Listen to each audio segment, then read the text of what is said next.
Hey everyone, I'm John, aka Bellissimoh, and I'm the product lead for personalization here on the League dev team.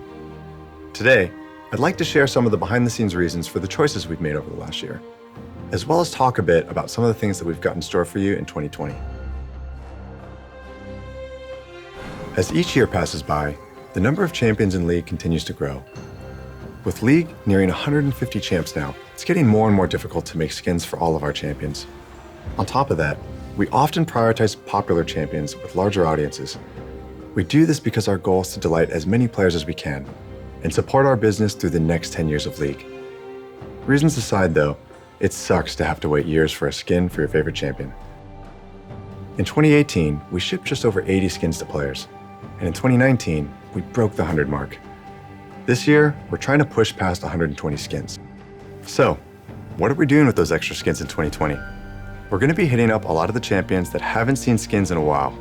Specifically, we're going to be cooking something up for Skarner, Xerath, Mordekaiser, Kindred, Rek'Sai, Vel'Koz, Karthus, Sion, Twitch, Taric, Pantheon, Nautilus, Trundle, Bard, Ornn.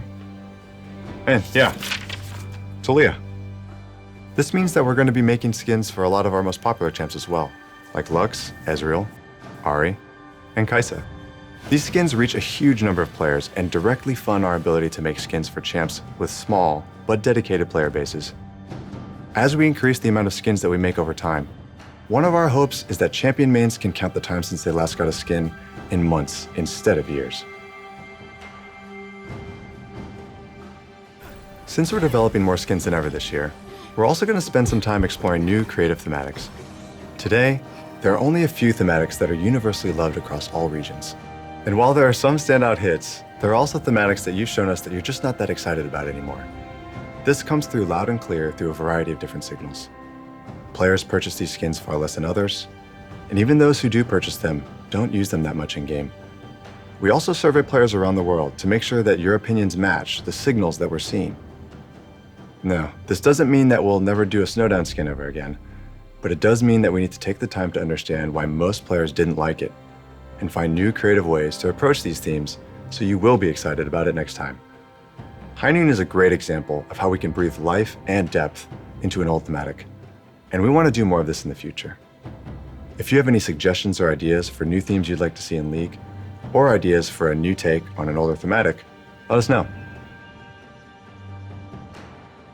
Every year for Lunar Revel, we've offered skins that have typically been exciting for players in Eastern regions, but haven't been as resonant with our players globally.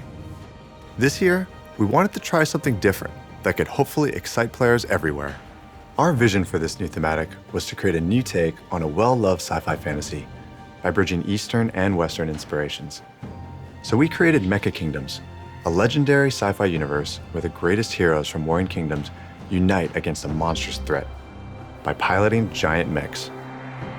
Defending this historical world are Garen, Leona, Draven, our newest champion Set, and finally, Jax has got a real weapon, a giant mech in the shape of Jax himself. Mecha Kingdoms is launching today as the first major event of 2020. Speaking of events, in 2019, we got a lot of feedback around events, specifically that it felt like their quality had dropped over time. Mission variety was low, and not every event had a game mode available. We want each event to feel like a unique experience that all players can be excited for, which is why our goal moving forward is to make participating in events more rewarding, more novel, and more memorable for everyone. This year, we're planning on game modes for all of our major events, pushing for more variety in our missions, and also improving our event pass system. Last year, one of the main things we heard about event passes was that it felt like you had to play too much to get all the things that you wanted. It also felt bad to use tokens to buy things like ward skins or emotes if you were ultimately trying to get higher tier rewards. We believe that getting all the rewards in Event Pass shouldn't require that you sign your life away for 30 days. For the 2019 Worlds Pass, we added more milestone rewards so you can get more stuff for free, and also so you can save your tokens for the things that you really want, like exclusive event chromas and prestige skins. For the last event in 2019, Dawn and Night, we changed the Event Pass win of the day structure so you could save up all your wins and complete them on your own schedule. Can't play during the week? No problem. get all your win of the days on the weekend. Between improving your experience with event passes and making sure there's always something new to do, we hope to make 2020 a year to remember. In 2019, we announced Eternals, a champion-based stat tracking system that allows you to flex your moments of glory both in and out of game. To be frank, Eternals were met with a lot of criticism, and it was serious enough to where we pumped the brakes and delayed the release so we can make major changes and address your concerns.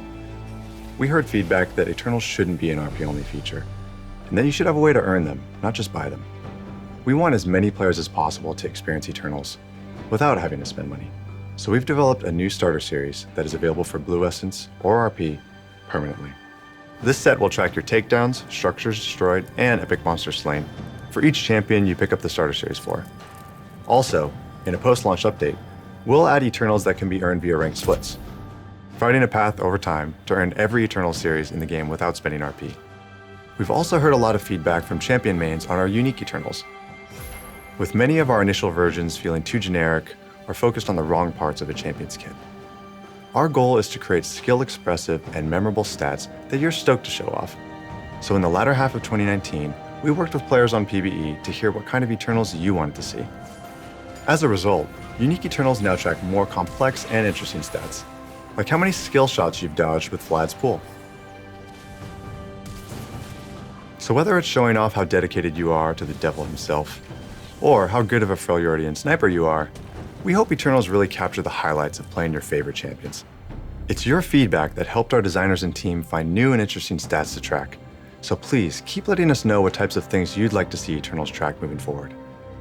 Lastly, for players who aren't interested in the feature, or don't want to know when they've been someone else's 100th kill, we've got toggles for you to mute the experience as you see fit.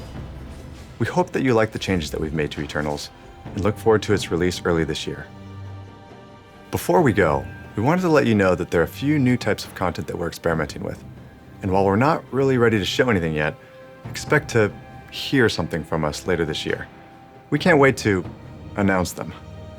Thanks again for taking the time to watch this video. It's your feedback that helps push us to be better tomorrow than we are today. Here's to 2020.